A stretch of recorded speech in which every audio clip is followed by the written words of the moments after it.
दोस्तों, खुद यमराज ने बताया कि औरत की वो कौन सी चीज है जिसे हर रात बेशर्म होकर दबाने और चखने से अचानक अपार धन की प्राप्ति होने लगती है। लोग औरत की कौन सी चीज को दबा दबा कर चूम कर अमीर बन जाते हैं। जो भी मनुष्य औरत की ये चीज दबाता या चखना है, उसके घर में सदा मां लक्ष्मी का वास रहता है और मां लक्ष्मी की कृपा हमेशा बनी रहती है। तो दोस्तों, आज की इस वीडियो में हम आपको एक सच्ची कहानी के माध्यम से बताएंगे कि औरत की वो कौन सी चीज है जिसे हर पुरुष को दबाना या चखना चाहिए। अधूरी जानकारी विष के समान होती है, इसलिए वीडियो को बीच में ना छोड़ें और इस वीडियो को लाइक करके चैनल सुखी संसार को सब्सक्राइब करके कमेंट में हर हर महादेव जरूर लिखें।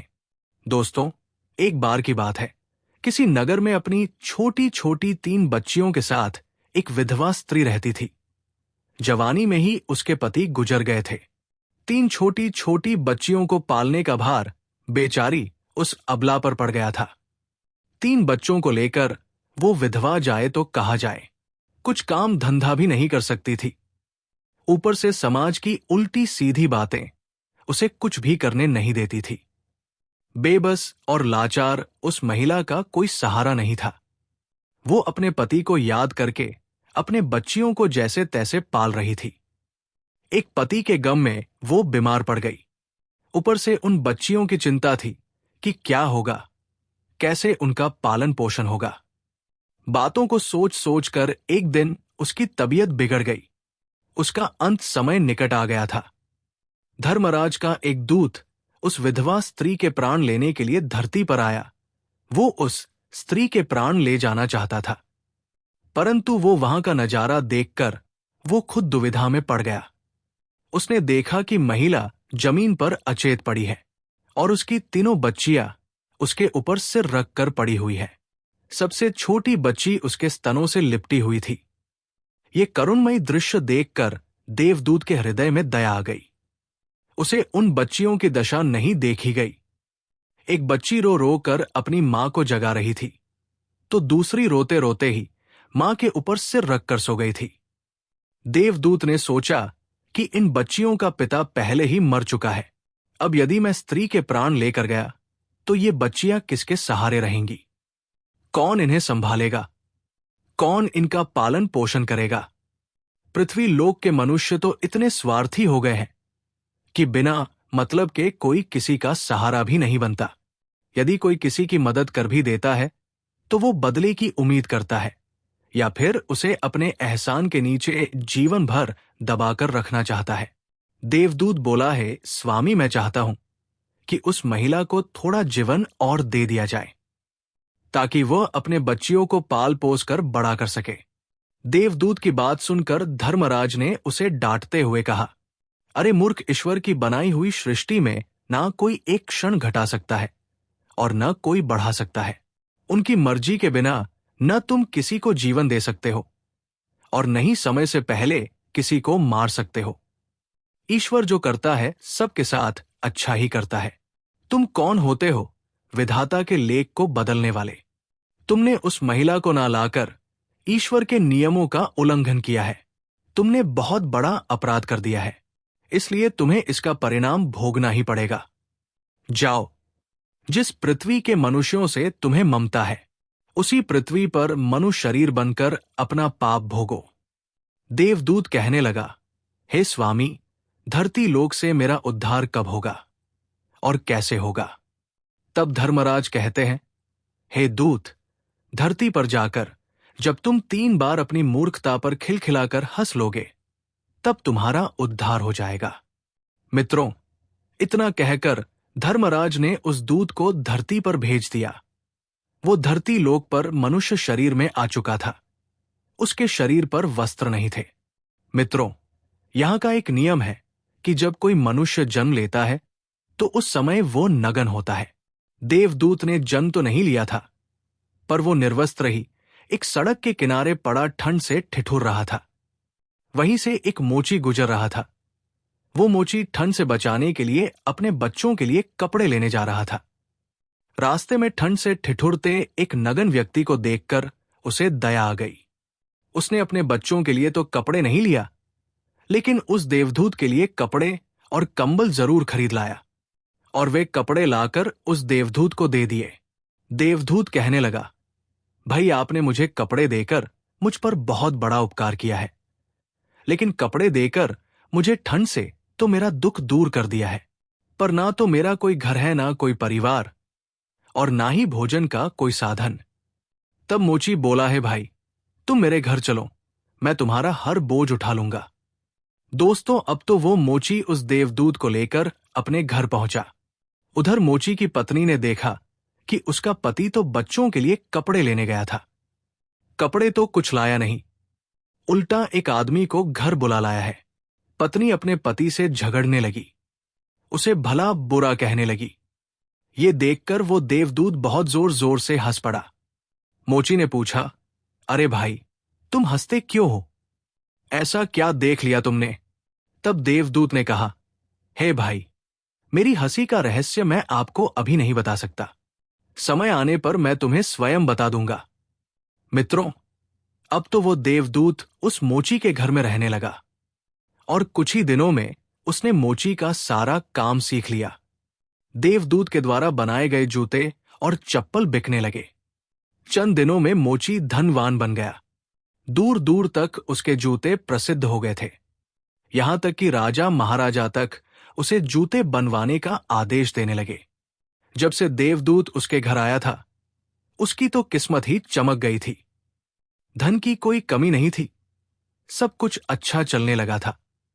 एक दिन की बात है, एक राजा का सैनिक एक चमड़ा लेकर उसी मोची के पास आया और बोला, देखो, हमारे महाराज इसी चमड़े के बने हुए जूते पहनना चाहते हैं। ये चमड़ा बहुत कीमती है, तुम इससे ठीक से एक जोड़ी जूते तैयार कर दो। ये चमड़ा खराब नहीं होना चाहिए, पर ध्यान रखना, इस चमड़े के जूते ही बनना चाहिए। भूल से भी इसकी चप्पल मत बना देना। मित्रों, राजा का सैनिक चमड़ा देकर चला गया। इधर मोची ने भी देवदूत को समझाया, देखो, ये राजा का मामला है, इसमें कोई गलती मत करना। चमड़ा भी बहुत कम है, इसलिए इसे खराब नहीं होना चाहिए। उन्होंने जूते बनाने के लिए कहा है, तो जूते ही बनाना। गलती से अगर चप्पल बना दी तो राजा हमें कठिन से कठिन सजा देगा। मित्रों, मोची के इतना समझाने के बाद भी देवदूत ने उस चमड़े से चप्पल ही बना दी। चप्पल देखकर मोची की सांसें फूल गई। वो देवदूत को डांटने लगा, यहां की डंडा लेकर उसे मारने के लिए दौड़ा और कहने लगा, अरे मूर्ख, तुझे बार बार समझाया कि जूते ही बनाना, लेकिन तूने चप्पल बना दी। अब राजा हमें नहीं छोड़ेगा, तू भी मरेगा और मैं भी मारा जाऊंगा।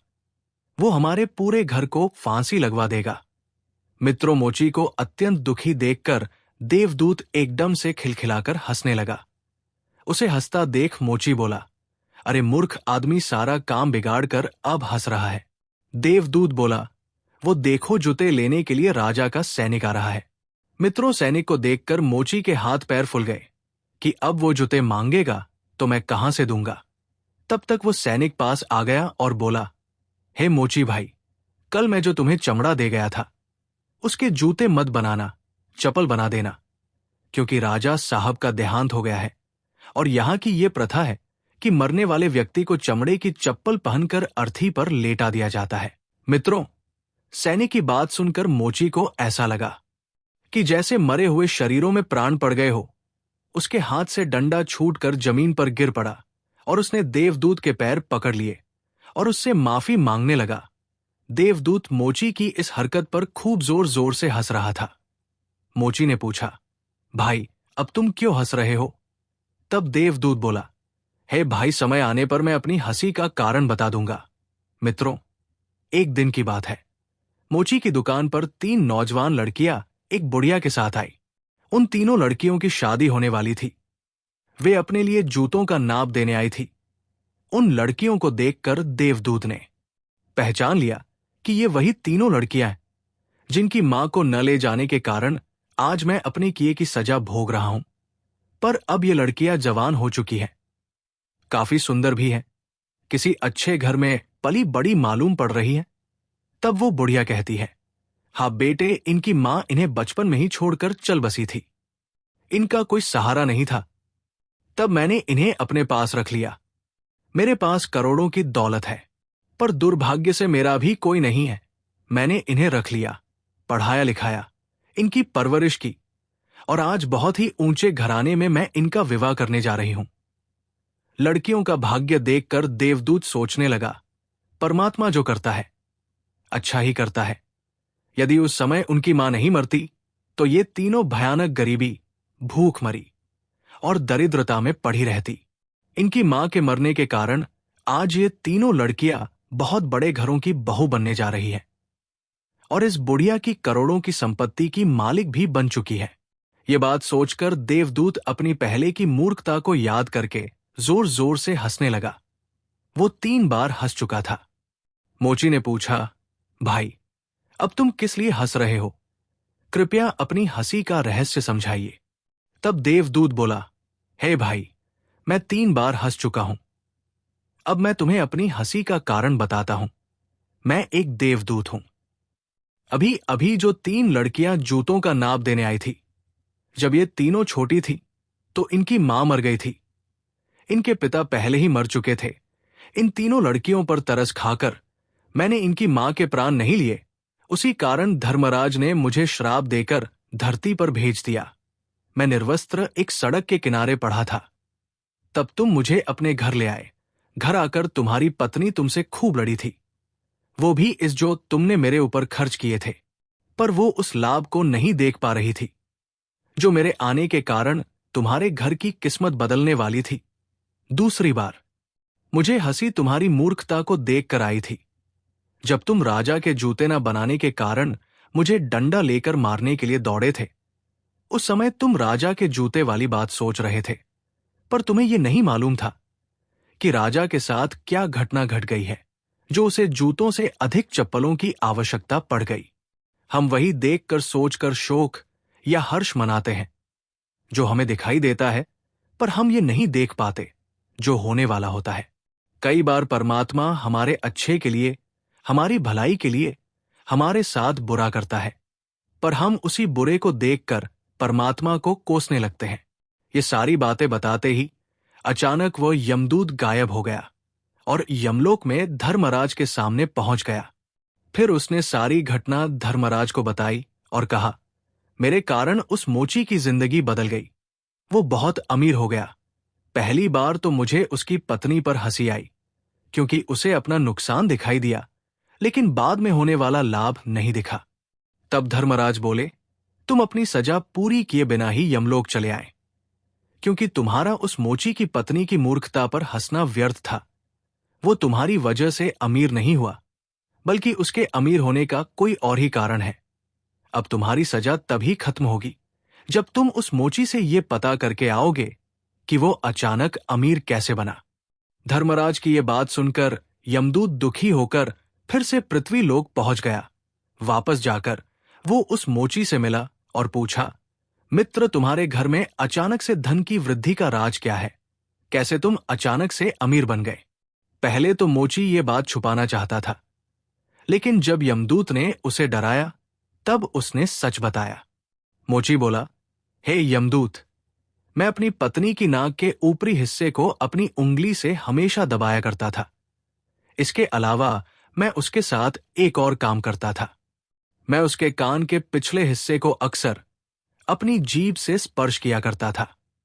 ये सारी बात सुनकर यमदूत असमंजस में पड़ गया और यमलोक जाकर धर्मराज को सारी व्यथा बताई। ये सब सुनकर धर्मराज ने कहा, क्या तुम्हें यह समझ में आया कि औरत का कौन सा अंग दबाने और चूसने से अचानक लोगों को धन की प्राप्ति होती है? तब यमदूत ने कहा, नहीं धर्मराज जी, मुझे अभी भी समझ में नहीं आया। तभी धर्मराज जी कहते हैं, अगर अभी समझ नहीं आया तो मैं फिर से तुम्हें बताता हूं। मोची अपनी पत्नी के साथ जो पहला काम करता था वो ये था कि वो उसकी नाक के ऊपरी हिस्से को अपनी उंगली से दबाता था। जिस भी मनुष्य के घर में पैसों की कमी है, उसे अपनी उंगली से औरत की नाक के ऊपरी हिस्से को जरूर दबाना चाहिए। दोस्तों, औरत की नाक का ऊपरी हिस्सा बहुत शुभ माना जाता है। इसी वजह से जो ये काम करता है वो हमेशा धनवान बन जाता है। दूसरा काम यह है, जो भी पुरुष औरत के कान के पिछले हिस्से को अपनी जीभ से स्पर्श करता है, उसके किस्मत के द्वार खुल जाते हैं। उसे अचानक धन की प्राप्ति होती है। ऐसा इसलिए होता है कि औरत के कान के पिछले हिस्से में माता लक्ष्मी का वास होता है। जब आप ऐसा करते हैं तो माता लक्ष्मी आपसे प्रसन्न हो जाती है और आपको अपार धन देती है। और आपने एक बात तो जरूर सुनी होगी, औरतें माता लक्ष्मी का रूप मानी जाती है। यही वजह है कि इस संसार में जो भी मनुष्य ये पवित्र काम करता है, उसका घर धन से भर जाता है। इस प्रकार यमदूत अपनी सजा पूरी कर लेता है और पुनः यमलोक का कार्यभार संभालने लगता है। दोस्तों, आज का ज्ञानवर्धक वीडियो कैसा लगा? कमेंट करके जरूर बताएं और चैनल को सब्सक्राइब करके कमेंट में हर हर महादेव लिखना ना भूलें। धन्यवाद। पत्नी की आखिर वो कौन सी चीज है जिसे पाने के लिए पति दिन रात तरसता रहता है, उसका कभी भी मन नहीं भरता और वो बार बार उस चीज को पाना चाहता है? दोस्तों, आज मैं इसी विषय में इस वीडियो में बात करने जा रहा हूं। आखिर स्त्री की वो कौन सी चीज है जिसे प्राप्त करने के लिए पति दिन रात भटकता रहता है, तरसता रहता है, जिसे वो बार बार पाना चाहता है और जिसे प्रयोग करने के बाद भी उसका मन नहीं भरता? तो आइए दोस्तों, बिना देरी किए इस वीडियो को शुरू करते हैं। वीडियो को शुरू करने से पहले मेरा आपसे एक निवेदन है कि वीडियो को बीच में न छोड़े, क्योंकि अधूरी जानकारी विष के समान होती है। इसलिए वीडियो को अंत तक जरूर देखें। और यदि आपने अभी तक हमारे चैनल को सब्सक्राइब नहीं किया है तो कृपया हमारे चैनल को सब्सक्राइब कर लें और कमेंट में जय माता लक्ष्मी लिखना न भूलें। दोस्तों, प्राचीन समय की बात है। एक गांव में दो ब्राह्मण परिवार रहते थे। वे दोनों परिवार खेती बाड़ी का काम करते थे। एक समय की बात है, एक परिवार में लड़के ने जन्म लिया और दूसरे परिवार में लड़की ने जन्म लिया। इस तरह से दोस्तों हंसी खुशी के साथ वे दोनों परिवार अपना जीवन व्यतीत कर रहे थे। दोस्तों, धीरे धीरे समय बीतता गया और वो लड़की और लड़का दोनों ही जवान हो गए। अब धीरे धीरे वे दोनों काम करने के योग्य हो गए थे। एक दिन वे गांव के ही एक धनी व्यापारी के यहां काम करने के लिए जाने लगे। उन दोनों को उस धनी व्यापारी के यहां काम करते करते काफी समय हो गया था। दोस्तों, एक दिन उन दोनों लड़के लड़की को एक दूसरे से प्रेम हो गया। अब तो उनका प्यार इस हद तक बढ़ गया था कि उनके लिए एक दूसरे के बिना रहना मुश्किल हो गया था। दोनों की शादी तय होने वाली थी। उनका प्यार इस कदर आगे बढ़ चुका था कि वे दोनों अपना रिश्ता खुद ही तय करने वाले थे। दोस्तों, जब इन दोनों के प्रेम के बारे में उस धनी व्यापारी को पता चला तो उसने लड़के को अपने पास बुलाया और कहा, बेटा, तू भी गरीब परिवार से है और ये लड़की भी गरीब परिवार से है। तुम दोनों की बिरादरी भी एक ही है। इसलिए बेटा, मुझे तुम दोनों का प्यार देखकर बहुत खुशी हो रही है। लेकिन इस लड़की के पिता तेरे साथ अपनी बेटी का विवाह नहीं करेंगे, क्योंकि इस लड़की का विवाह बाल अवस्था में ही तय हो चुका है।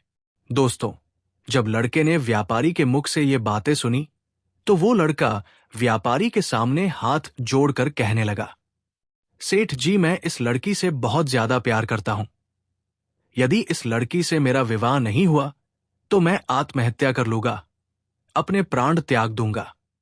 तब व्यापारी ने उस लड़के को समझाया, बेटा, चाहे तुम कुछ भी कर लो, लेकिन तुम्हारा विवाह इस लड़की से नहीं हो सकता है। व्यापारी लड़के को समझाते हुए कहने लगा, बेटा, तुम रोजाना इसी तरह हमारे यहां काम करते रहो और एक दिन मैं इससे भी सुंदर लड़की देखकर तेरा विवाह करवा दूंगा। व्यापारी की बात सुनकर लड़का कहने लगा, सेठ जी, मैं इस लड़की से बहुत ज्यादा प्यार करता हूं और ये लड़की भी मुझसे उतना ही प्यार करती है।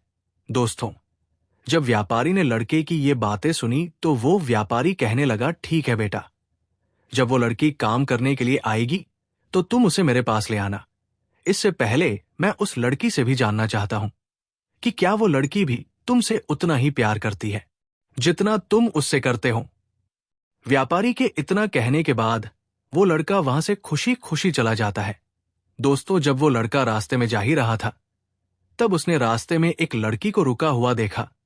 तब वो लड़का खड़ा होकर सोचने लगा, ये लड़की इस रास्ते में क्यों रुकी है और वो लड़की उस लड़के के सामने खड़ी थी।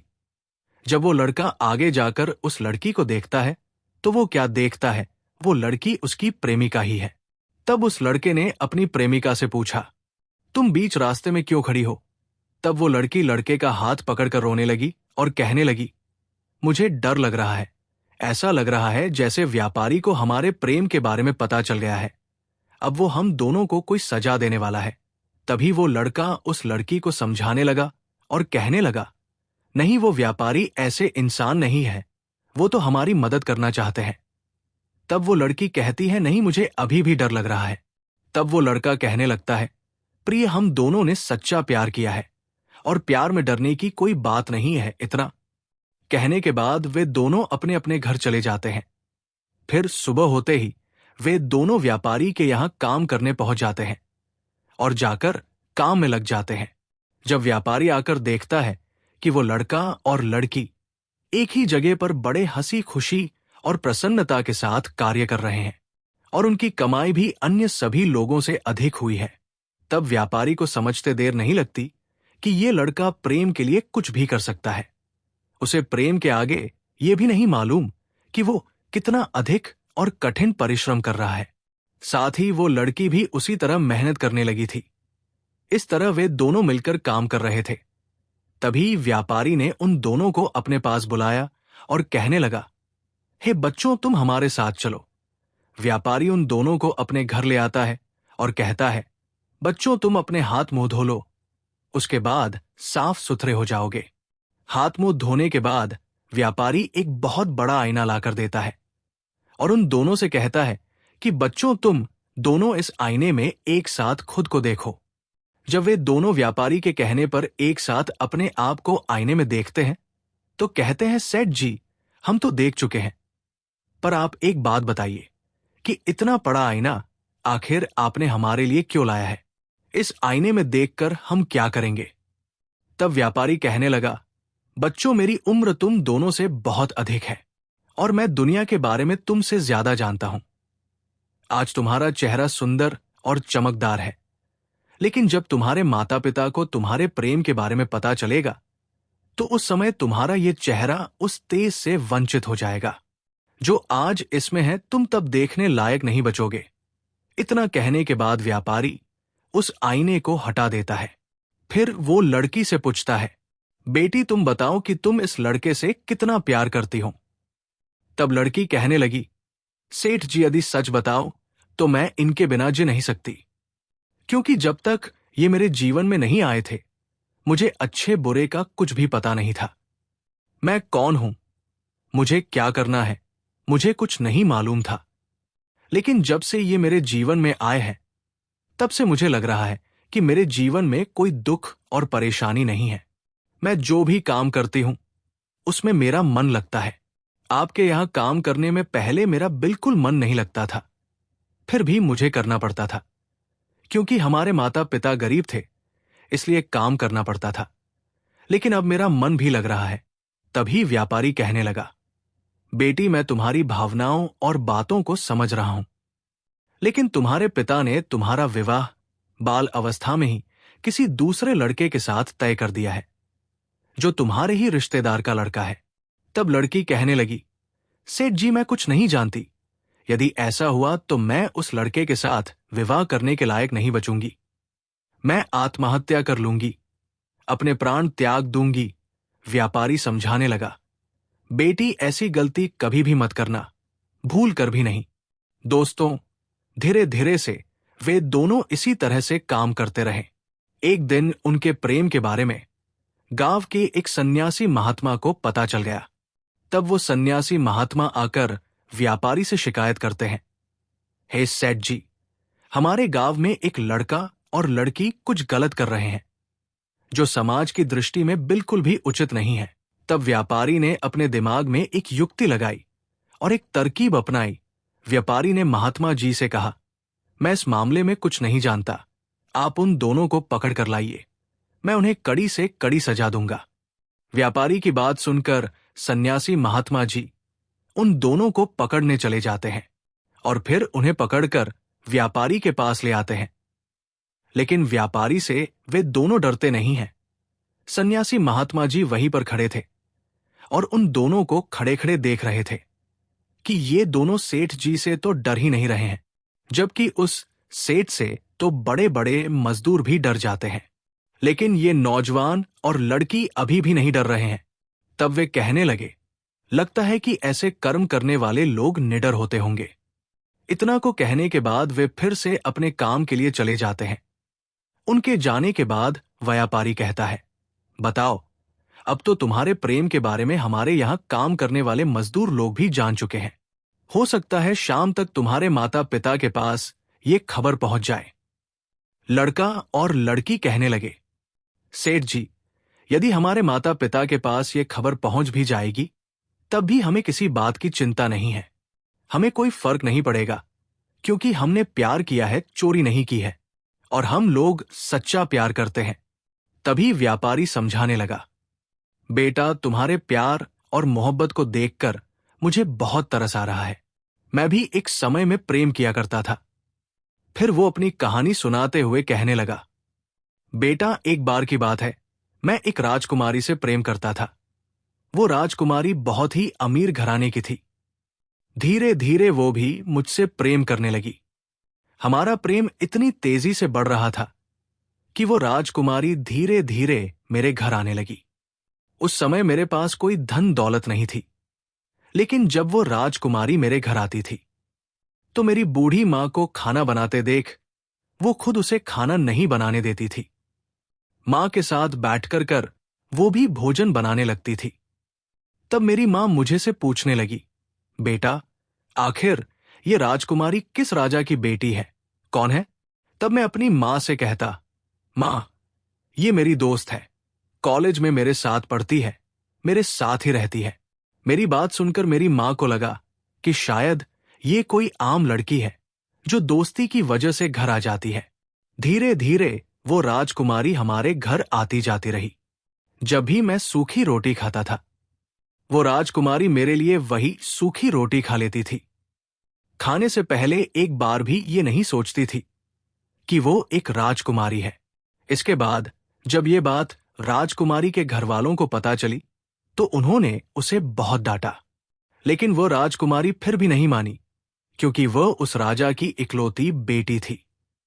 उसके घर में बाकी सभी बेटे थे। इस कारण उसके माता पिता उसे बड़े लाड प्यार से पाल रहे थे। पूरे घर में सबसे प्रिय वही छोटी राजकुमारी थी। इसी कारण उसके परिवार वालों ने उसे कहा, बेटी, जिससे तुम प्रेम करती हो उसे हमारे पास लेकर आओ। हम भी तुम्हारी पसंद को देखना चाहते हैं कि वो लड़का हमारे समाज और खानदान के लायक है या नहीं। तब वो राजकुमारी अपने घर वालों की बात सुनकर खुशी खुशी मेरी मां के पास आती है और मेरे बारे में पूछती है। वो कहती है, हे मां, आपका बेटा कहाँ है? तब मेरी मां कहती है, मेरा बेटा आज बगीचे में लकड़ी काटने गया है, क्योंकि हमारे घर का भोजन उन्हीं लकड़ियों से बनता है। मां की बात सुनकर वो राजकुमारी उसी बगीचे में पहुंच जाती है। व्यापारी उस लड़की और लड़के को कहता है, बेटा, मैं तुम्हें आज अपनी जीवन गाथा सुना रहा हूं। जब मैं वृक्ष पर चढ़कर लकड़ियां काट रहा था तो उसे देखकर वो राजकुमारी एकदम डर गई थी। वो कहने लगी, सुनो जी, जल्दी से नीचे उतर आओ, कहीं ऊपर से गिर न जाओ। जब मैं नीचे उतरा तो वो राजकुमारी मुझे पकड़कर गले से लगा लेती है। मेरे शरीर पर जो पसीना आ रहा था वो अपने दुपट्टे से पोंछती है और बड़े प्रेम के साथ कहती है, आप इतने ऊपर क्यों चढ़ जाते हो? यदि पैसे या धन दौलत की कमी है तो आप मुझे बता देते। यदि आप उस वृक्ष से नीचे गिर जाते तो फिर मेरा क्या होता और फिर आपका क्या होता? तब मैंने उस राजकुमारी से कहा, नहीं, तुम्हारे रहते हुए मुझे कुछ भी नहीं हो सकता। दोस्तों, तभी राजकुमारी के घर से एक व्यक्ति उसी रास्ते से गुजर रहा था। जब उसने देखा कि हमारी घर की राजकुमारी किसी लड़के से बात कर रही है, अर्थात किसी अजनबी युवक से, तो वो एक वृक्ष के पीछे छुपकर हमारी सारी बातें सुनने लगा। इसके बाद राजकुमारी मुझसे कहने लगी, आज मेरे माता पिता बहुत ज्यादा खुश हैं, क्योंकि वे आपको देखना चाहते हैं, आपसे मिलना चाहते हैं और मेरे साथ आपका विवाह करना चाहते हैं। तब बेटा, मैं भी बहुत खुश हो गया और उस राजकुमारी से कहने लगा, तुम्हें चिंता करने की कोई जरूरत नहीं है, मैं जरूर तुमसे मिलने के लिए आऊंगा। इतना कहकर मैं वहां से चला गया। जब मैं अपने घर पहुंचा तो मैंने देखा कि मेरी बूढ़ी मां की तबीयत बहुत ज्यादा खराब हो चुकी है। मैं मां से पूछ रहा था, मां, आपको क्या हुआ है? लेकिन मेरी मां मुझसे कुछ भी नहीं बोल रही थी।